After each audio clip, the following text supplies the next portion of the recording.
We've ended the work on our Lesson 2 example after reaching layer 5. Out of the fear we'd end up with one big blob. The reason for that was not that additional layers might not make any difference to our Kruhotvár. The reason was that the additional layers would deteriorate its look. Don't just take my word for it, see for yourself. Here's layer 6, layer 7, layer 8, layer 9. Well, that looks quite bad. In Kruhotvary like this, adding new layers initially improves their looks, but eventually they reach a point after which adding more layers not only does not improve them, it makes them look worse. We call this point the point of maturity. It may be a matter of subjective opinion when a Kruhotvár has reached the point of maturity. So it's okay if you think we could have gone up to layer 6, for example. Now let's go back to layer 5. We've learned in lesson 2 there is a way around this limitation. We've seen in lesson 2 one such way. Our image of the anatomy of a Kruhotvár was the same layer 5 image as our example image, except the object we've been duplicating is not only filled with a color, it also is stroked with a different color. Does that mean changing the color of the fill could help us push the point of maturity up? Let's just test the... Oh, so much for that hypothesis. And the corollary is Kruhotvár objects filled with a solid color will always reach a maturity point. But how about this? That looks like something we might add many more layers to before we reach the point of maturity, or perhaps even go on forever without reaching such a point. Okay, let's go back to the beginning. We draw our line, we give it a more or less golden color, and make it look like a piece of gold. Sort of. We duplicate and flip layer 1. Duplicate and rotate layer 2.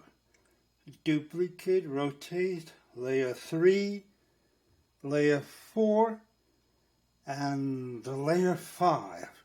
No surprises there. Now let's copy it all to layer 6 and rotate by 1/2 of the previous rotation.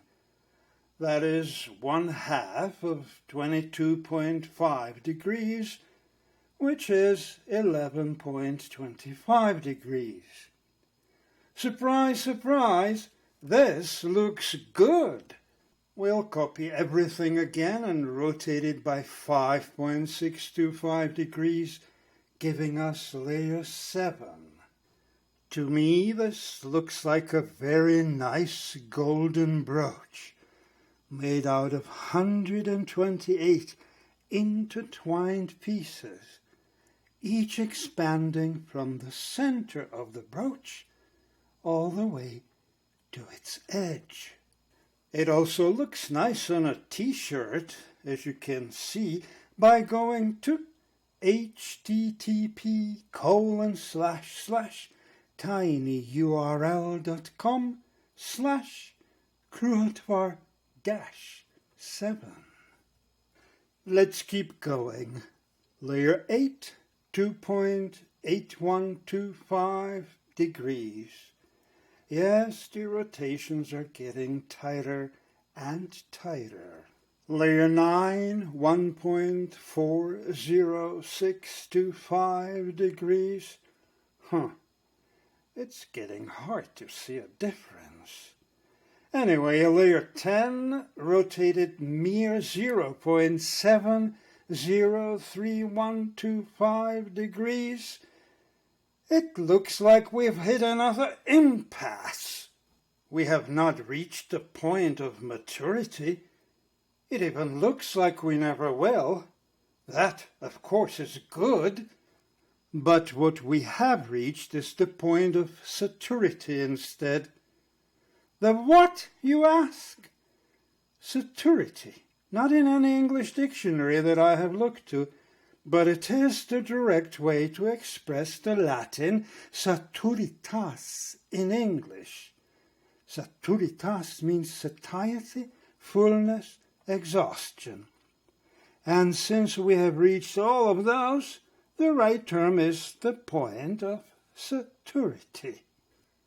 More formally, we shall declare that a Kruhotvar reaches its point of saturity when any new layer covers all previous layers completely, so the only difference between successive layers is the angle of rotation. We are making a clear distinction between the point of maturity, after which adding new layers reduces the quality of the Kruhotvar, and the point of saturity, after which adding new layers keeps the Kruhotvar the same to the naked eye, except slightly rotated. That may or may not be a problem. Our layer 7 gave us a beautiful brooch, nothing to complain there. But for certain other types of design, we may take a slightly different approach. We'll discuss it in Lesson 4. That's it for this lesson. Hasta la pasta.